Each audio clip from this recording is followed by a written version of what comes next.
السلام علیکم ورحمۃ اللہ وبرکاتہ۔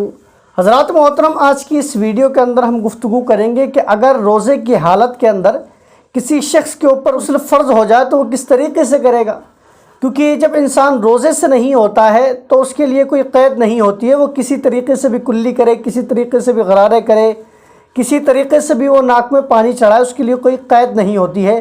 لیکن جب انسان حالت روزے کے اندر ہوتا ہے تو اس کے اوپر کچھ قید ہوتی ہے، اس کے اوپر کچھ باؤنڈریز ہوتی ہے کہ اگر وہ شخص ان باؤنڈریز کو کراس کر جائے گا تو اس کا روزہ ٹوٹ جائے گا۔ اس لیے آپ کو یہ مسئلہ بڑے ہی دھیان سے سننا ہے اور اس کو سمجھنا ہے کہ اگر آپ حالت روزے کے اندر ہیں اور آپ پر غسل فرض ہو گیا تو آپ کو کس طریقے سے نہانا ہے۔ حضرات محترم، یاد رکھیے گا کہ اگر کسی شخص کے اوپر غسل فرض ہو گیا، اب ہو سکتا ہے کہ رات کے اندر اس کے اوپر غسل فرض ہو گیا ہو اور اس کو نیند کا غلبہ ایسے آیا ہو کہ وہ سحری کے اندر تاخیر سے اٹھا ہو اور اتنی تاخیر ہو گئی ہو کہ وہ سحری کر سکا ہو، صرف غسل کرنے کا اس کے پاس ٹائم نہیں بچا ہو۔ یا یہ ہو سکتا ہے کہ انسان سویا تھا اور نیند کے اندر کچھ ایسے معاملات ہو گئے کہ جس کی بنیاد پر اس کے اوپر غسل فرض ہو گیا ہے۔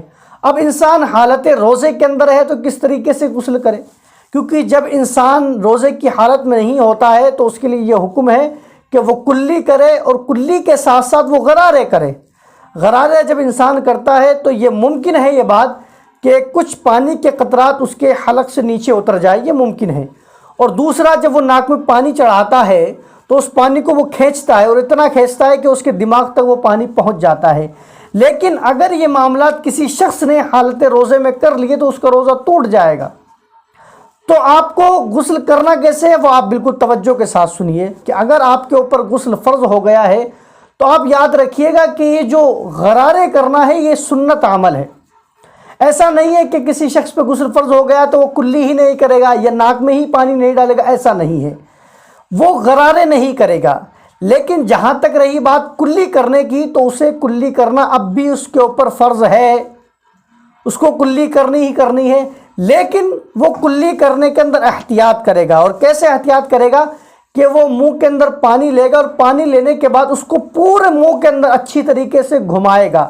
ایک تو ہوتا ہے جیسے ہم وضو کے اندر پانی لیتے ہیں، منہ میں لیا اور اسے تھوک دیا، اچھی طریقے سے گھمایا نہیں گھمایا کوئی بات نہیں، لیکن جب آپ کے اوپر غسل فرض ہے تو آپ پر یہ لازمی بات ہے کہ آپ کو منہ کے ہر حصے کے اندر پانی پہنچانا، یہ آپ پر ضروری ہے، فرض ہے۔ تو اگر کسی شخص نے ایسا کیا کہ تھوڑا سا پانی لیا اور تھوک دیا، اچھی طریقے سے منہ میں نہیں گھمایا، تو اس کا غسل نہیں ہوگا، اس کا غسل ناقص ہوگا۔ تو کرنا کیا ہے، منہ کے اندر پانی لینا ہے اور اس پانی کو پورے منہ کے اندر بہترین طریقے سے اچھی طریقے سے گھمانا ہے۔ یہ تو ہو گیا آپ کا منہ دھونا۔ اور دوسرا رہا ناک میں پانی چڑھانا۔ ناک میں پانی چڑھانا یہ فرض ہے، لیکن کہاں تک فرض ہے یہ سمجھنے والی بات ہے۔ کچھ لوگ یہ سمجھتے ہیں کہ صاحب یہ جو دماغ تک جب تک پانی نہیں پہنچے گا، جب تک کہ جلن محسوس نہیں ہوگی، وہ یہ سمجھتا ہے کہ میرا غسل ناقص ہے، میرا غسل نہیں ہوا ہے۔ حضرات محترم، یہ نہیں ہے بات۔ فرض جو ہے وہ یہ ناک کی جو نرم ہڈی ہے، اس ہڈی تک پہنچنا پانی یہ فرض ہے، یہ ضروری ہے۔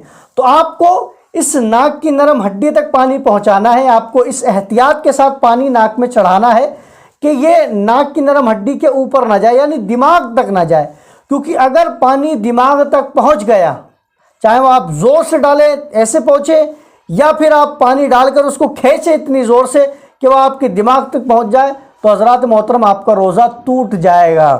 تو اس لیے آپ کو یہ بات خیال رکھنی ہے کہ اگر آپ پہ غسل فرض ہے، کلی کرنی ہے، غرارہ نہیں کرنا ہے، پورے منہ کے اندر اچھی طریقے سے پانی آپ گھما لیں، یہ آپ کے لیے کافی ہوگا۔ دوسرا، آپ کو پانی جو پہنچانا ہے ناک کی نرم ہڈی تک پہنچانا ہے، اتنا آپ کے لیے کافی ہو جائے گا۔ اس کے بعد پورے بدن پر آپ پانی بہا لیں اچھی طریقے سے، یا آپ کا غسل ہو جائے گا۔ اب بہت سے ہمارے بھائی ہیں ان مسئلوں کے اندر کنفیوز رہتے ہیں، ان کو یہ مسئلے سمجھنا چاہیے، سننا چاہیے اور ان پر عمل کرنا چاہیے، خود بھی سیکھیں اور لوگوں تک پہنچائے۔ تو امید کرتا ہوں کہ آپ کو مسئلہ سمجھ میں آ گیا ہوگا۔ آپ سے گزارش ہے کہ ان بھائیوں تک بھی پہنچائیں کہ جو دین سیکھنے کا جذبہ رکھتے ہیں، اور اگر ان کو معلومات نہیں ہوتی ہے تو وہ لوگ روزہ چھوڑ دیتے ہیں۔ تو روزہ چھوڑنے جیسے گناہ سے بچنے کے لیے اگر ان تک یہ ویڈیو پہنچے گی تو انشاءاللہ وہ بھی عمل کریں گے، آپ کو بھی ثواب ملے گا اور ہمیں بھی ثواب ملے گا۔ واللہ تعالی عالم۔ السلام علیکم ورحمۃ اللہ وبرکاتہ۔